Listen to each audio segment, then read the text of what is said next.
নমস্কার, চৈতালি ব্লগে আপনাদেরকে জানাই স্বাগত। আশা করি সবাই ভালো আছেন, আমরাও সবাই ভালো আছি। সরস্বতী পুজো শ্রী পঞ্চমী উপলক্ষে জোড়া ইলিশ আর লাউ শাক বাড়িতে আনা হয়েছে এবং সেটা দিয়েই আজকে দুপুরে রান্না হবে, সেটাই আপনাদের সাথে শেয়ার করব। প্রথমে জোড়া ইলিশগুলোকে ফুল দুবলো দিয়ে খুব ভালোভাবে পুজো করে নেব। তারপর ধূপকাঠি প্রদীপ দেখিয়ে জোড়া ইলিশ দুটোকে ঘরে নিয়ে নেব। এরপর রান্নার জন্য লাউ শাক, ওলকপি, আলু সমস্ত কেটে রেখে কড়াইতে তেল দিয়ে ইলিশ মাছগুলোকে কেটে ধুয়ে খুব ভালোভাবে ভেজে নিতে হবে।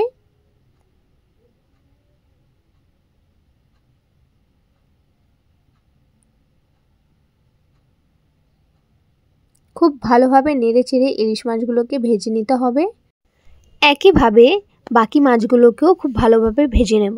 মাছগুলো ভাজা হয়ে গেলে মাছগুলোকে এবার তুলে নেব।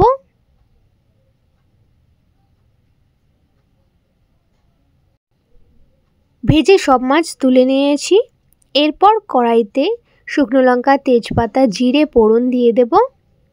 এরপর কেটে রাখা আলুগুলোকে দিয়ে কিছুক্ষণের জন্য খুব ভালোভাবে নেড়ে নিতে হবে।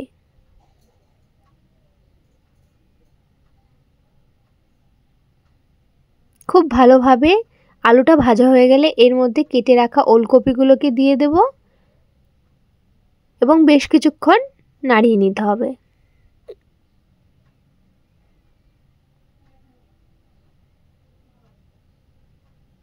তারপর তার মধ্যে পরিমাণ মতো লবণ, হলুদ দিয়ে আরও বেশ কিছুক্ষণ কষিয়ে নিতে হবে কাঁচা লঙ্কা দিয়ে।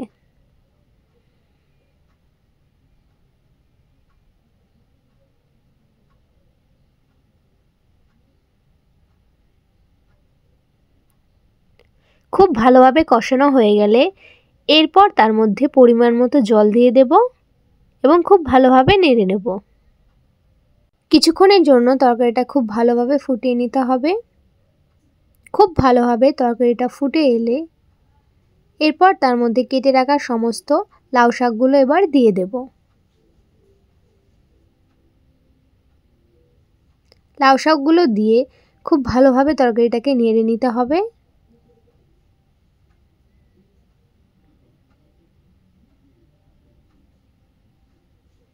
এরপর ভালোভাবে নাড়ানো হয়ে গেলে কিছুক্ষণের জন্য তরকারিটাকে ঢাকা দিয়ে রাখতে হবে এবং তারপর তরকারিটা খুব ভালোভাবে ফুটে এলে তার মধ্যে ভেজে রাখা সমস্ত মাছগুলোকে এবার দিয়ে দেব।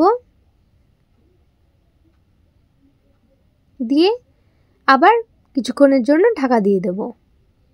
এরপর ঢাকা খুলে কিছু কেটে রাখা ধনেপাতা দিয়ে খুব ভালোভাবে নেড়ে নিলেই আমাদের লাউ শাক দিয়ে ইলিশ মাছের তরকারি রেডি হয়ে যাবে। এমনই সমস্ত রান্নার ভিডিও দেখার জন্য একটা লাইক, কমেন্ট, চ্যানেলটা সাবস্ক্রাইব করে আমাদের পাশে থাকবেন। সবাই সুস্থ থাকবেন, ভালো থাকবেন। ধন্যবাদ।